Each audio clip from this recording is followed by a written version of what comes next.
Marquis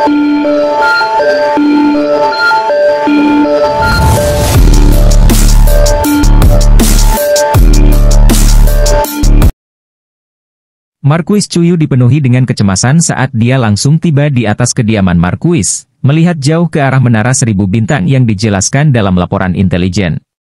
Tatapannya menembus penghalang spasial, melihat menara 1000 bintang diselimuti sangkar perak. Menara 1000 bintang disegel oleh sangkar perak. Sangkar perak ini? Marquis Chuyu tiba-tiba berhenti, dengan jelas mengingat pemandangan di kota Huyang ketika Luo Feng melepaskan galaksi yang luas, dengan lampu bilah galaksi merobek langit.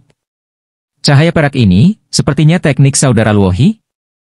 Marquis Chuyuan dan yang lainnya menyerang saudara Luohi, tetapi alih-alih melarikan diri, saudara Luohi telah mengerahkan sangkar perak, menyegel seluruh medan perang.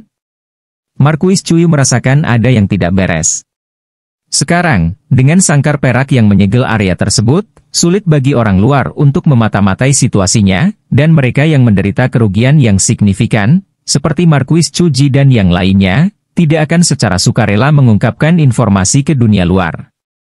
Pada saat ini, semua kekuatan besar di Chu Capital menerima berita itu, mengetahui bahwa Marquis Chuyuan, Marquis Chuji, dan 3 menteri tamu melawan menteri tamu Luo Feng, tetapi rincian pertempuran tidak jelas.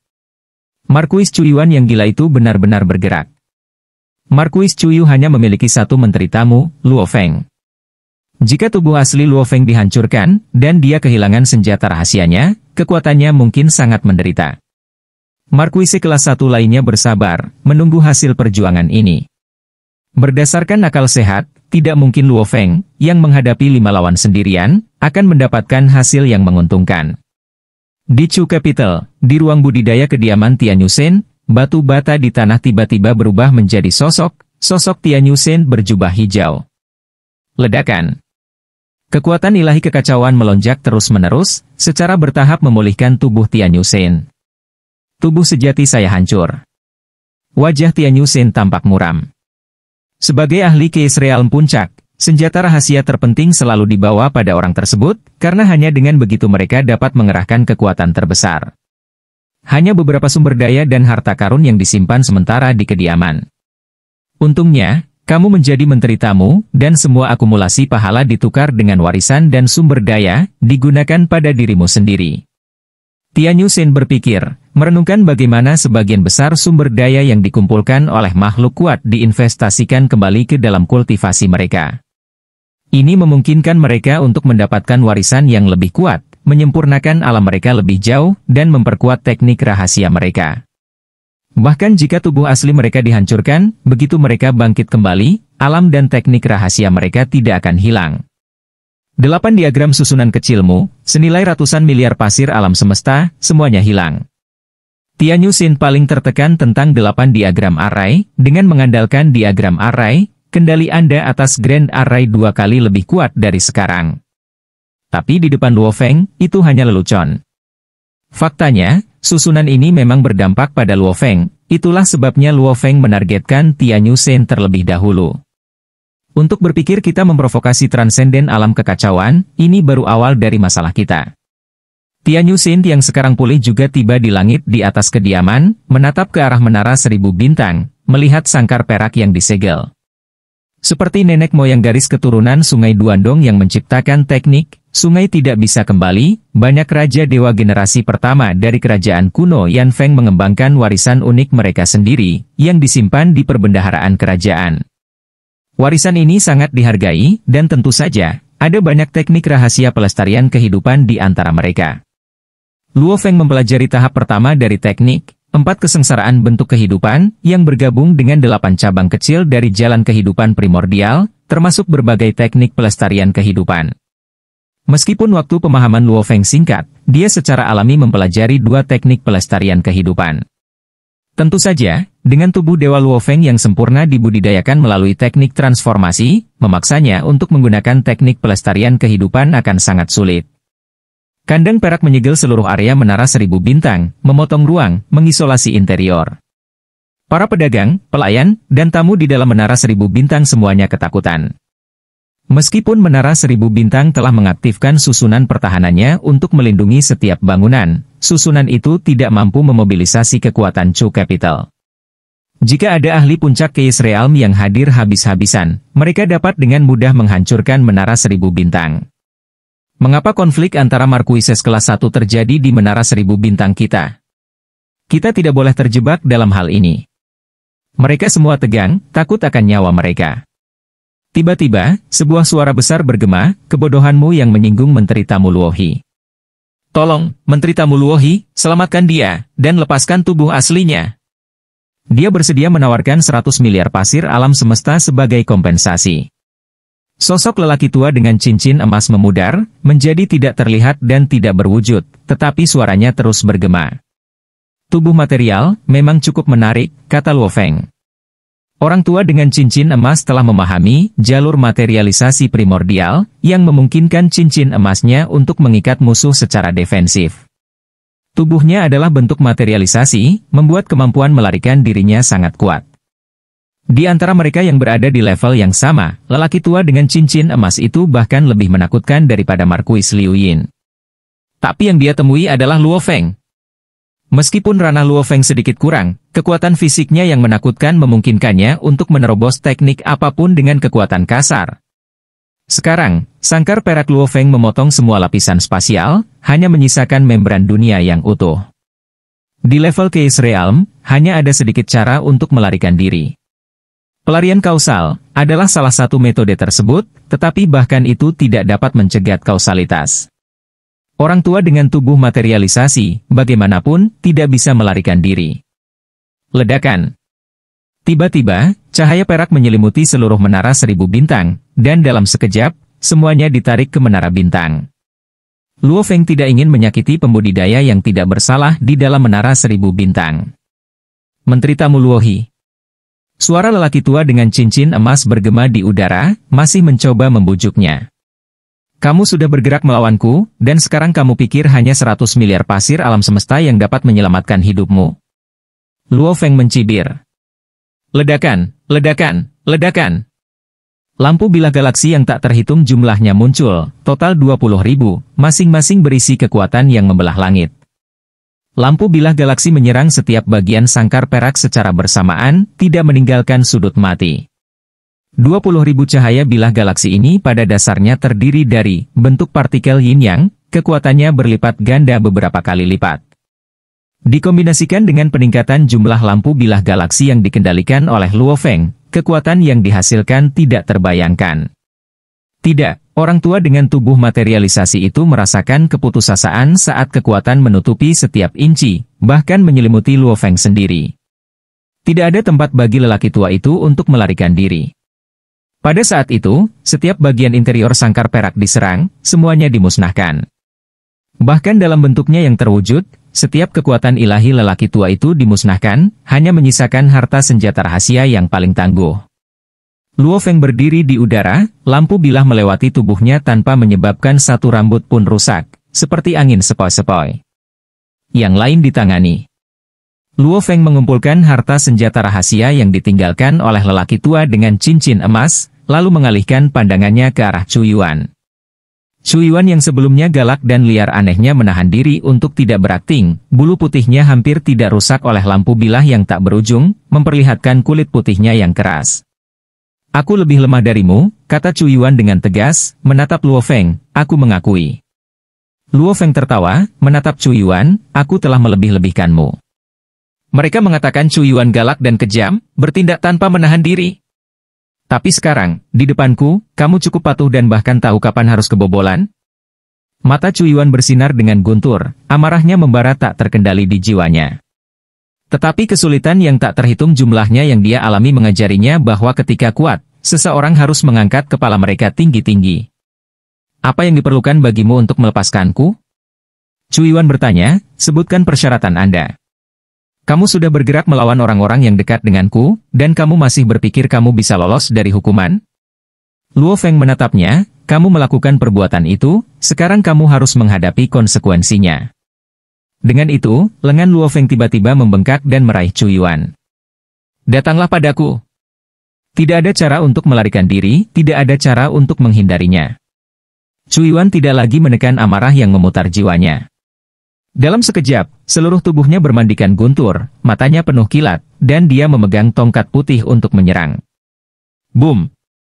Telapak tangan raksasa Luo Feng langsung menghalangi batang putih itu. Pada saat yang sama, cairan putih mengalir di telapak tangannya, dengan cepat menyelimuti tongkat dan kemudian dengan cepat membungkus Chu Yuan. Mendesah. Chu Yuan segera melepaskan tongkat dan mundur. Kamu memberikan segalanya dengan satu pukulan, tapi kamu tidak hanya gagal menyakitiku, kamu bahkan kehilangan tongkatmu. Luo Feng memperhatikan celah besar di antara mereka. Melarikan diri? Luo Feng menyaksikan sosok karangan petir itu melesat pergi, menggelengkan kepalanya dengan berat. Dia melihat cairan putih mengalir di seluruh tubuhnya. Meskipun teknik transformasi jurang putih lebih rendah dari teknik transformasi galaktik dalam kecepatan dan ketajaman, itu lebih unggul dalam mengikat dan menjerat. Cairan putih menyebar ke seluruh sangkar perak dalam sekejap, menutupi setiap inci, tidak menyisakan ruang untuk melarikan diri.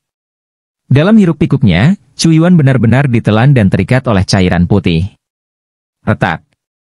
Luo Feng memandangi Chu Yuan yang terikat. Hancur. Dengan pikiran, kekuatan ratusan juta unit teknik transformasi jurang putih secara bersamaan dilepaskan, menarik dan meremas tubuh Chu Yuan tanpa menyebabkan kerusakan apapun. Ketangguhan seperti itu? Luo Feng terkejut. Dia kemudian mengulurkan tangannya, dan 7 teknik transformasi yang melekat pada tubuhnya, dengan kekuatan miliaran unit, semuanya meletus sekaligus. Telapak tangan Luo Feng, membawa kekuatan penghancur dunia, menghantam tubuh Chu Yuan yang terikat. Retak! Chu Yuan dihancurkan menjadi lusinan potongan daging yang menggelegar. Lusinan potongan daging yang menggelegar tetap sangat tangguh, dipenuhi dengan vitalitas yang tak ada habisnya. Meskipun dia hancur, kekuatan ilahinya tidak berkurang sama sekali. Luo Feng terkejut, saya pernah mendengar bahwa mereka yang berspesialisasi dalam jalur tubuh fisik di puncak alam kekacauan, sementara lebih lemah dalam aspek lain, memiliki tubuh yang sangat tangguh sehingga bahkan Raja Dewa harus meluangkan waktu untuk melemahkannya. Luo Feng merenung sejenak dan kemudian menyerang lagi. Dia memberikan satu demi satu tamparan, dan dalam sekejap mata, Luo Feng memukul 1000 kali. Setiap serangan adalah ledakan berkekuatan penuh, dengan kekuatan gabungan miliaran unit teknik transformasi. Pukulan terus-menerus menghancurkan potongan-potongan daging yang menggelegar lebih jauh, akhirnya mengubahnya menjadi cairan yang menggelegar. Dari padat menjadi cair. Cairan gemuruh yang tak terhitung jumlahnya mencoba berkumpul dan bergabung lagi. Kamu telah mengubahnya menjadi bubur, menjadi cairan. Namun kekuatannya masih luas? Dan dia bahkan mulai pulih? Luo Feng tidak bisa berkata-kata, sementara Chu Yuan, yang terus-menerus menerima kekuatan ilahi dari kosmos yang luas, kehilangan beberapa energi tetapi dengan cepat mendapatkannya kembali. Tidak heran mereka mengatakan dia ditakdirkan untuk melampaui alam kekacauan. Luo Feng agak bermasalah, karena Chu Yuan hampir tidak bisa dibunuh. Tidak apa-apa, setidaknya aku akan mengambil senjatanya. Meskipun Luo Feng telah memperoleh harta senjata rahasia yang ditinggalkan oleh 8 ahli alam kekacauan puncak, yang paling berharga adalah tongkat Chu Yuan, itu senjata tingkat Raja Dewa, seperti yang pantas dengan markuis kelas 1. Di seluruh ibu kota Chu, hanya 8 orang yang bisa melihat adegan pertempuran di dalam sangkar perak. Mereka menyaksikan dengan kagum saat Luo Feng mengayunkan 1000 telapak tangannya, mengubah Chu Yuan menjadi bubur, lalu menjadi cairan. Bocah nakal Chu Yuan itu, mengolah 4 teknik guntur, dari garis keturunan sumber primal, hanya selangkah lagi untuk mencapai bentuk muda binatang petir. Ketangguhan tubuhnya tak terbayangkan, namun dia diubah menjadi cairan oleh Luo Feng, seru seorang pria dengan takjub. Kultivasi tubuh fisik Luo Feng benar-benar tangguh, hampir mengejar 1 atau 2 levelmu, suara kasar lainnya berkomentar, tapi dalam aspek lain, dia terlalu halus, yang akan menjadi kerugian melawan Raja Dewa. Pada saat ini, bahkan Kaisar mengamati Luo Feng dengan penuh minat. Bagi mereka, munculnya ahli Keis Realm Transcendent lainnya adalah alasan untuk perayaan di seluruh garis keturunan. Kaisar Chu mengamati Luo Feng dan berpikir, Luo He ini memiliki sifat makhluk tingkat kekacauan di tubuh fisiknya. Setelah menjadi pendeta tamu, ia bertukar dengan tahap pertama dari teknik 8 kesengsaraan bentuk kehidupan. Belum lama ini, Cuyu juga membantunya memperoleh beberapa bahan dari burung ilahi bulu emas. Sebagai kaisar dari garis keturunan Kaisar Zhou, semua informasi tentang Luo Feng yang dikumpulkan setelah dia tiba di Chu Capital secara alami disampaikan kepada kaisar. Kaisar biasanya tidak repot-repot melihat laporan ini, tetapi pada saat ini, dia memiliki pikiran untuk menyelidiki dan dengan demikian belajar banyak tentang Luo Feng. Baik di kerajaan kuno Yan Feng kami maupun di kerajaan kuno Guntur, saya belum pernah mendengar seseorang mencapai transendensi alam kekacauan melalui metode pemurnian tubuh yang mengandalkan makhluk tingkat kekacauan. Jadi, apakah dia membuat metode pemurnian tubuh ini sendiri? Minat Kaisar Lord tergugah. Dengan pengalamannya, dia tahu bahwa sebagian besar makhluk transenden alam kekacauan di benua asal umumnya mempraktikkan beberapa warisan khusus. Misalnya, beberapa mengandalkan kekuatan hunyuan, kekacauan primordial, atau menggunakan bahan hunyuan untuk kultivasi, memungkinkan mereka untuk memiliki kekuatan transenden alam kekacauan. Untuk membuat teknik rahasia sendiri dan mencapai transendensi alam kekacauan. Itu mewakili potensi yang sangat besar. Cuyu ini membawa kembali seorang praktisi dengan bakat yang sangat tinggi. Kaisar Lord merenung. Pada saat itu, rasa hormat Kaisar Tuan terhadap Luo Feng meningkat ke tingkat markuis kelas 1 atau bahkan lebih tinggi. Selama ribuan tahun yang tak ada habisnya, garis keturunan kerajaan telah berkembang biak hingga tak terhitung jumlahnya. Banyak anggota keluarga kerajaan telah dibiarkan berjuang sendiri di alam semesta miniatur, yang menggambarkan sikap Kaisar Lord terhadap keluarga kerajaan. Tubuh dewa yang tak terbatas dari keluarga kerajaan dan markuises kelas 1 sangat menarik bagi Kaisar Lord, yang melihatnya penting untuk memelihara generasi klan di masa depan. Jika Luohi ini dapat membuat teknik rahasia transenden alam kekacauan saat berada di alam kekacauan, mungkin saja di masa depan, dia bisa menjadi salah satu rekan kita. Raja Kaisar mengamati Luo Feng dengan cermat, mengetahui bahwa, sebagai Raja Kaisar, dia juga menghadapi banyak kesulitan dan rintangan. Bahkan leluhur Yan Feng, yang berdiri tinggi di atas, beroperasi dalam bayang-bayang. Saya harus menggali sedikit lebih dalam ke masa lalunya. Tidak banyak jejaknya di benua asal, pikir Kaisar Lord. Jika tidak ada masalah, saya akan melihat apakah saya bisa sepenuhnya membawanya ke sisi kami. Cuyu melayang di atas kediaman markuis, dengan penuh semangat mengawasi ke arah menara 1000 bintang. Tiba-tiba, sangkar cahaya perak yang telah menutup menara 1000 bintang tiba-tiba menghilang, memperlihatkan sosok berjubah putih, Luo Feng. Luo Feng memegang bola daging di satu tangan, yang tidak lain adalah bentuk terikat dari Cuyuan. Pemandangan itu membuat hati Cuyu merinding. Apakah musuh telah dikalahkan? Apakah hanya Luo Feng yang tersisa? Cuyu berspekulasi. Bola daging apa yang dia pegang? Dengan suos, Cuyu segera terbang menuju menara 1000 bintang. Tapi di mana menara 1000 bintang berada, area itu sekarang kosong. Ini adalah hukuman yang berat. Jika kamu berani memprovokasi kami lagi, kamu akan menderita lebih banyak siksaan. Luo Feng dengan santai membuang bola daging itu, yang dengan cepat berubah menjadi sosok cantik berbulu putih. Cuyuan berbulu putih yang cantik berdiri di udara, linglung. Setelah dipukuli menjadi bubur dan bahkan berubah menjadi cairan, Cuyuan merasa seolah-olah dia telah melalui mimpi buruk yang tak ada habisnya, mendapatkan kembali kebebasannya hanya pada saat ini. Itu hukuman berat? Cuyuan melirik Luo Feng, tidak berani banyak bicara, dan dengan cepat terbang pergi. Luo Feng kemudian melambaikan tangannya, melepaskan semua bangunan dan praktisi di dalam menara 1000 bintang. Banyak praktisi memandang pria berbaju putih itu dengan gembira dan dengan hormat membungkuk, berteriak, "Terima kasih, Saint! Terima kasih, Saint!" Setiap praktisi penuh dengan rasa terima kasih. Keisens, yang berdiri di puncak, jarang peduli dengan makhluk sekuat kita. Meskipun setiap kerugian yang tidak adil terhadap orang yang tidak bersalah di ibu kota Chu akan dihukum, hal-hal tersebut juga tunduk pada kekuasaan dan status mereka yang terlibat. Jika beberapa praktisi secara tidak sengaja menyebabkan kerusakan yang meluas, mereka mungkin hanya menerima hukuman ringan. Misalnya, penjaga Cuyuan yang dibunuh oleh Luo Hi hanya akan menghasilkan denda beberapa ribu pahala. Luo Feng melirik banyak praktisi menara 1000 bintang, menghela nafas dalam diam. Di benua asal, beberapa makhluk kuat sangat peduli dengan kehidupan pangkat yang lebih rendah. Kecuali mereka sengaja dibantai, bahkan tidak dianggap salah untuk menyebabkan kerusakan secara tidak sengaja. Luohi, Chuyu muncul dari kehampaan, mendekati Luo Feng. Akhirnya berani melangkah keluar dari kediaman Markuis secara langsung, dia hampir tidak bisa menahan diri. Apa sebenarnya yang terjadi? Apakah Chu Ji, Chu Yuan, dan 8 menteri tamu bekerja sama melawanmu? Mereka berani bergerak melawan Yuan yang ada di sisimu, mencoba memaksamu untuk mengungkapkan dirimu, jawab Luo Feng dengan marah. Tentu saja, saya tidak tahan lagi dan harus memberi mereka hukuman. Hukuman? Chuyu berkedip. 1 lawan 7, dan Anda akhirnya menghukum mereka? Ayo pergi ke kediaman saya dan berbicara dengan baik. Chuyu merasa bahwa peluang signifikan baru saja muncul. Ayo pergi.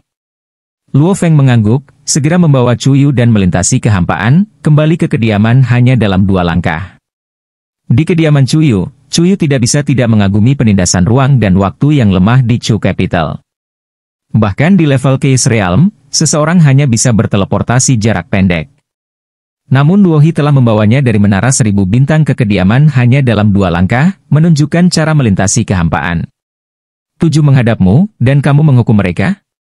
Hukuman macam apa? Luo Feng dengan cepat bertanya. Orang suci Tianyu ini memiliki teknik melarikan diri kausal dan cukup terampil dalam melarikan diri, Luohi memuji. Dia berhasil melarikan diri dengan Chu Ji, dan kami tidak bisa mencegat mereka. Adapun 6 lainnya, 2 memiliki tubuh asli mereka dihancurkan, harta mereka diambil, dan Chu Yuan dipukuli menjadi bubur besar, dan saya mengambil senjata Raja Duanya. Jadi, ya, itu hukumannya. Luo Feng tidak berniat menyembunyikan apapun karena dia membutuhkan bantuan Chuyu untuk menjual rampasan perang dan menukarnya dengan sumber daya kultivasi yang dia butuhkan. Mata Chuyu membelalak. 1 lawan 7, dan dia benar-benar menyapu mereka? Hanya 2 yang lolos berkat teknik melarikan diri kausal? Luohi, kekuatanmu saat ini. Luo Feng semakin bersemangat. Untungnya, berkat bulu Golden Feather Divine Bird yang kamu bawa, itu membantuku dengan teknik pemurnian tubuh. Teknik pemurnian tubuhku akhirnya membuat terobosan lain, Luohi tertawa. Nyaris tidak mencapai tingkat transendensi alam kekacauan, meskipun sebagai praktisi jalur tubuh fisik, metodeku masih agak kurang. Chuyu senang, Luohi, kamu benar-benar menyapu 7 dari mereka, jadi aku curiga bahwa Chuyu pasti transenden alam kekacauan. Metode saya masih perlu banyak perbaikan, kata Luohi. Itu benar. Dalam semua aspek, dia terlalu kasar. Meskipun transenden alam kekacauan dikatakan dapat bersaing dengan Raja Dewa dari alam pertama, Luo Feng merasa bahwa jika dia bertemu dengan Raja Dewa dari alam pertama, dia kemungkinan akan dipermainkan. Dia hanya bisa menggertak beberapa ahli puncak Case Realm, mengandalkan kekuatan absolut untuk menerobos teknik mereka dan menyapu mereka sesuka hati. Kamu telah menjadi sangat kuat, hanya ada 2 transenden alam kekacauan di garis keturunan Chu saya, kata Chuyu. Kamu sekarang adalah transenden alam kekacauan ketiga dalam garis keturunan Chu.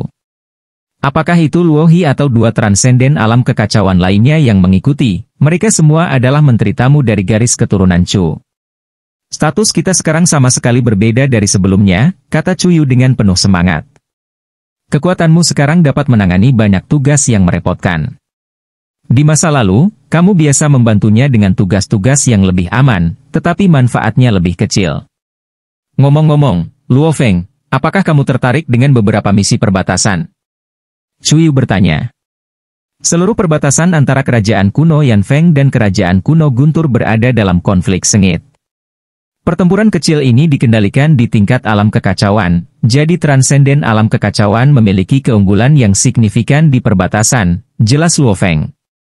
Butuh jutaan zaman sebelum konflik tingkat Raja Dewa pecah, dan ketika itu terjadi, makhluk alam kekacauan mundur. Luohi mengerti. Ada persaingan damai dalam garis keturunan Chu, tetapi dalam 18 cabang keluarga kerajaan-kerajaan kuno Yanfeng, perjuangannya bahkan lebih intens. Adapun 2 kerajaan kuno, penyebab utama kematian Raja Dewa di benua asal adalah berpartisipasi dalam perang antara kedua kerajaan. Untuk saat ini, mari kita tunda misi perbatasan, kata Luo Feng. Kamu masih perlu fokus pada kultivasi selama beberapa tahun lagi. Baiklah, aku akan mendengarkanmu, Chuyu tersenyum. Ngomong-ngomong, sekarang kamu memiliki kekuatan transenden alam kekacauan, mungkin saja leluhur mungkin tertarik padamu dan menerimamu sebagai murid langsung. Jantung Luo Feng berdetak kencang.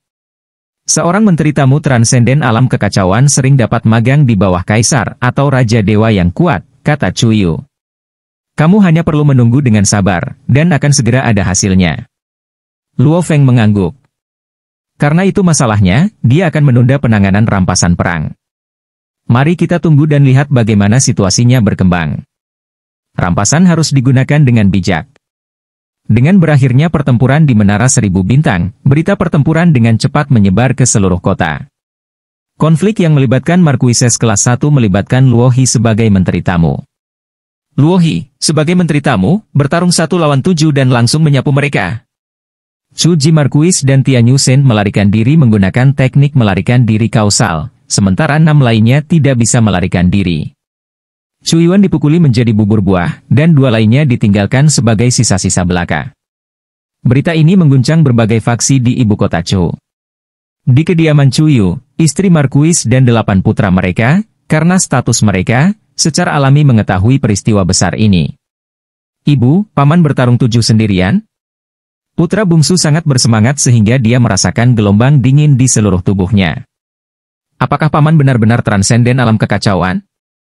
Ibu, apakah paman Luo He benar-benar transenden alam kekacauan? Dalam garis keturunan Chu, apakah Luo He adalah transenden alam kekacauan ketiga?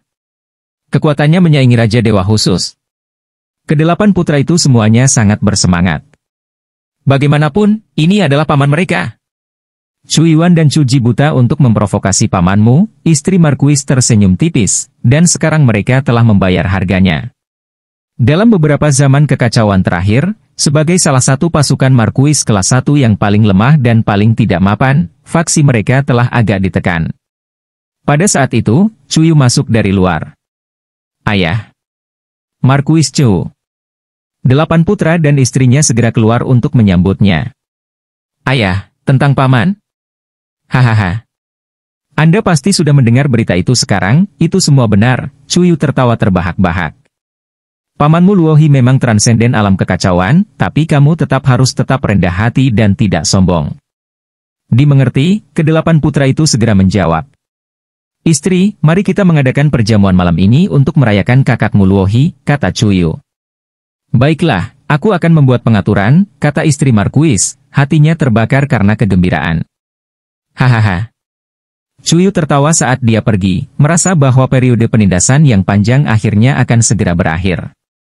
Sukacita besar telah turun, dan jalan di depan jauh lebih mulus. Sebagai Markuis kelas 1, Chuyu adalah satu-satunya yang memiliki menteri tamu transenden alam kekacauan.